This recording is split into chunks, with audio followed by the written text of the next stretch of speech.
Hello everyone and welcome to Unwine with Janet. As the saying goes, breakfast is the most important meal of the day. So because of that, I'll be doing another Jamaican favorite. I'll be frying up some codfish or saltfish fritters, otherwise known as flitters or stamp and go. We now know that saltfish was brought to the island by the slave owners as an inexpensive way to feed the slaves. Saltfish fritters can be made in many different ways. But if you want to know my way, come let me show you how we do it.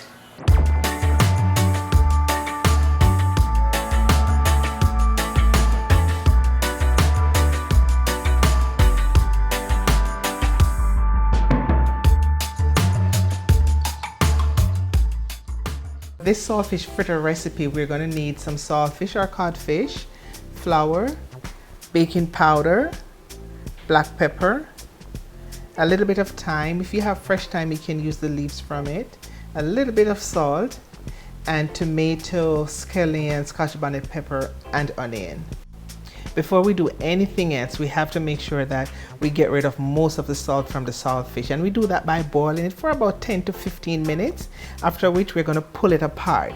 Now I've left a piece with the skin on it. Because it's cooked, the skin is going to be very soft, and this will allow you to separate the meat from the skin very easily, just like what I'm doing here.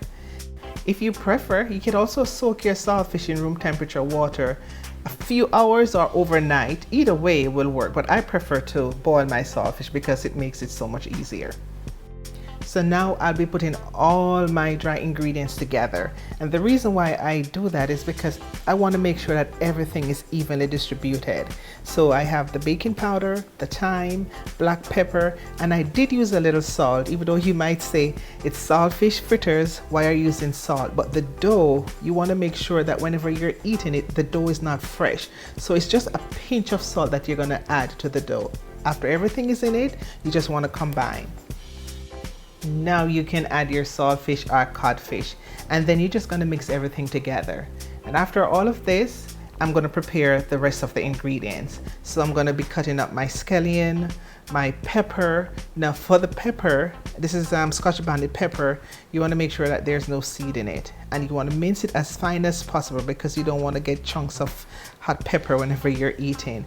And then I'm going to finely dice my onions also. Again, you don't want large chunks of onion in your fritters.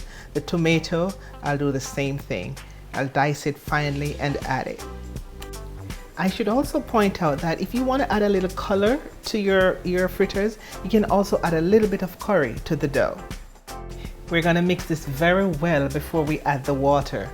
And I must point out, you don't have to worry about memorizing what I'm doing because the recipe, as well as the method and the ingredients, will be in the description box below. This part can be a little bit tricky when you're adding the water. You want to add a little at a time and then mix. You do not want to add too much water one time because you run the risk of your dough becoming too runny. Now the aim is to make sure that it's not too runny and it's not too thick. So that is why it's safer to make sure just add a little at a time and mix just like what I'm doing. And after you get the perfect consistency, it's frying time. So in a heated skillet, you're going to add the oil of your choice. And I normally test if my oil is hot by just dropping a little bit of the batter, and if it floats around, then that means my oil is ready. So you're going to add a spoonful of batter. And a point to note, if you're using baking powder, don't make the batches too large because they're going to double in size in the end. And you might run the risk of them not cooking properly or getting stuck together. So once the batters have been dropped, you want to fry on medium heat until golden brown on each side, or you can fry for at least 3 to 5 minutes on medium heat. So do you see those little air pockets on top of your fritters? That's another sign to know that they're ready to be flipped.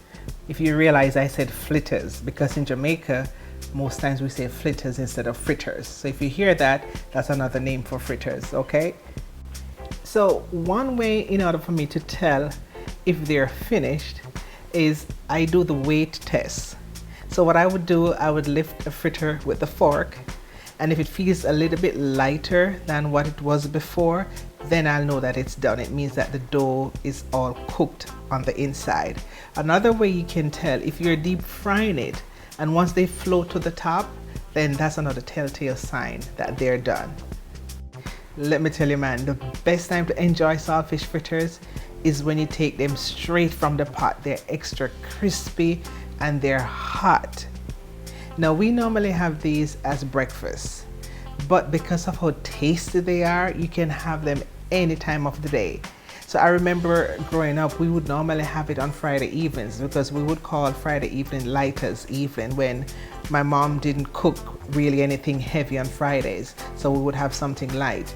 And saltfish fritters was one of my favorite that we would sometimes have on Friday evening. So you can have it for breakfast. Some people have it for dinner. Some people have it for hors d'oeuvres.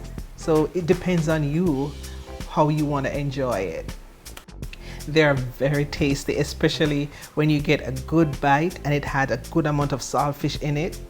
Saltfish fritters is very simple and easy to make. So go ahead and give it a try and let me know how it turned out.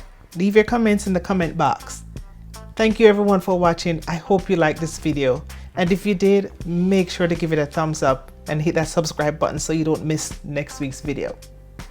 What good? Till me see you next time, alright?